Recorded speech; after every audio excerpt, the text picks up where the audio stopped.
And we are back for the shot of Business Central. Got some interesting news topics for you today. Later on, Ken is going to talk about the features and functionality that he tested for Business Central users.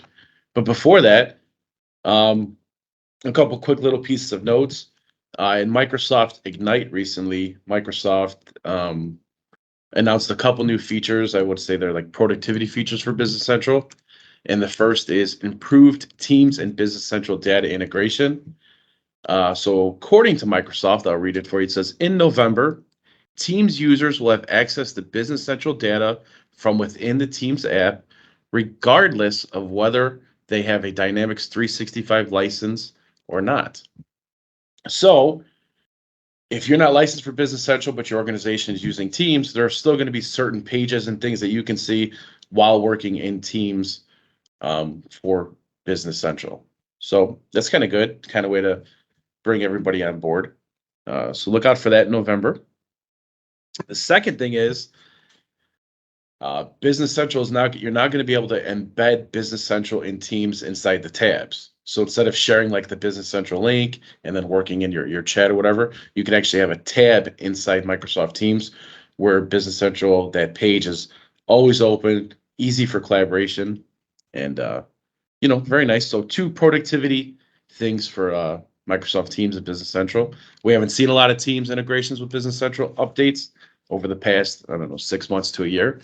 So it's good to see a couple things. Yeah, the newest release coming out has kind of a little preview feature in there when you share something via Teams to Nice. So it's very nice. exciting. All right. Next up, Microsoft Office is retiring after 30 years of service. Don't worry, your favorite apps aren't going to go anywhere. This is basically Microsoft just officially rebranding Office 365 to Microsoft 365. So they're going to add some new functionality, but over the next month or two, we'll see a switch from Office to Microsoft 365. And lastly, what I have, kind of came across this October poem. So a little different, but it's involving Business Central. Oh, is there an author? No, it's anonymous.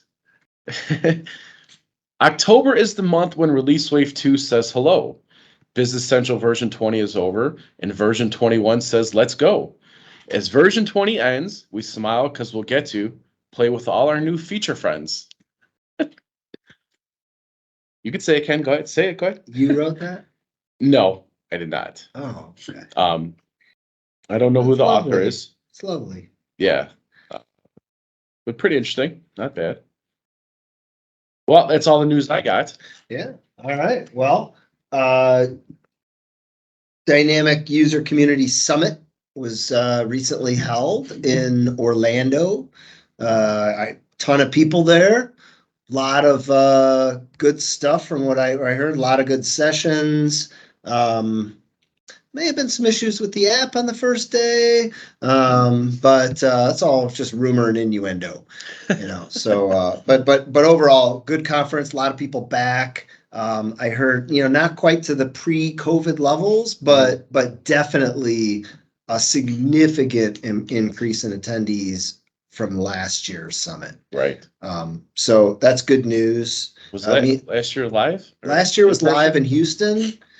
I couldn't, I would guess it was probably 25% of what was there this year. I don't know the exact number. I heard 5,000. 5,000-ish. Yeah. Last year was the bracelets and everything, right? Yeah, it was probably about 1,000 or 2. I don't know. But anyways, yeah. And one of the big things that at Summit is Mike Morton, right? Who is the general manager, right? He's actually been promoted, right? So he used to be the vice president of. Oh, vice president of SMB Business Applications. Yeah, he oversees all of them now. So he gave a presentation, and during his presentation, kind of put up a slide that basically showed that GP, there were going to be no more new releases, new features for GP going forward. Yeah, basically the demise of GP. And specifically, it said there's going to be continue to be releasing like regulatory tax and security updates. But October 22 will be the last one where there's new features that they're going to be investing in Business Central for their SMB product. Yeah. So I heard though at Direct Strike during the slide that they also put up, they basically said GP's pretty much going away. It's time to move to Business Central. And they put, and on the side, they had 4 partners that said, if your partner can't help you move to Business Central, these 4 partners can. Yeah.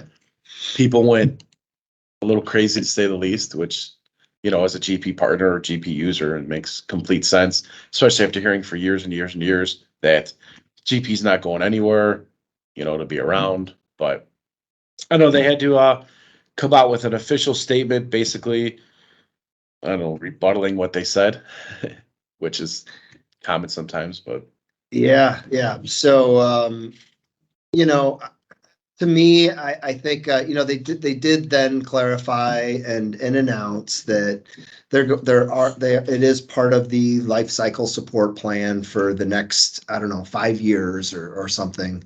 And that, right, they're still committed to it. yeah. But, you know, to me, it's nothing new. And I think if anything, that slide was maybe like a trial balloon, like, hey, let's throw this out there, right? Let's see what is the reaction? What is the community thinking? And to me, I know there's a ton of GP super fans out there, and they love it. And it's been a good product. It's worked for them, and they want to continue using it. They're not maybe ready, or they don't need to make a switch, right, which is a big investment for their business, which is understandable.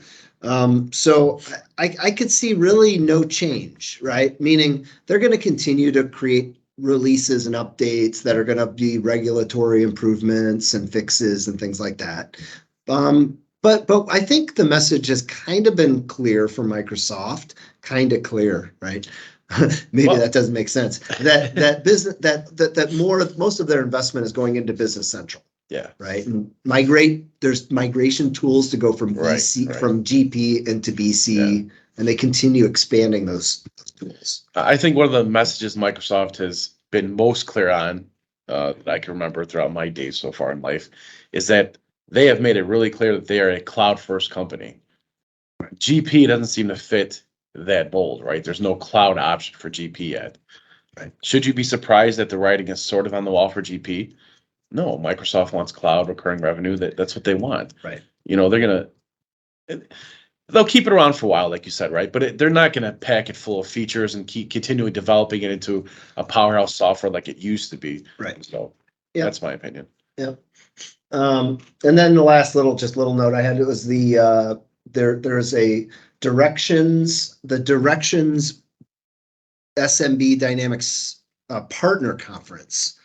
Was just announced for 2023, kind of a save the date came out. So if you're interested, if you're a partner in the SMB market, you may want to head to Orlando, Florida, April 16th through the 19th. Again, this is partners only, and with a Microsoft presence there too. So it's in April? That's coming up. Yeah, April in Orlando. Yeah. Wow. So there's one in April. Then DynamicsCon is in May. Yep. And then Summit will be towards the end of the year, though, right? Yeah. Kind of October again, I think. Again next year. So Charlotte, I think, is where the Summit, next year's October Summit will be in Charlotte. Oh, I believe. Yep. And nice. DynamicsCon, is that out west? I think is going to be in Scottsdale, Arizona. I think so. And this Directions Partner Conference, North America, is going to be in Orlando. Gotcha. So, yeah, lots of good options out there. Lots of good meetings, in-person stuff. I think you always get a lot done, and it's a nice change of pace, refreshing to get out of the office. And hopefully, more and more people continue to attend these. Yeah, I would love to see the numbers for Summit, to see how many people attended, were partners, were ISVs, were users, whatever. Yeah, I don't know if we ever will, but yeah, that'd be pretty cool. All right.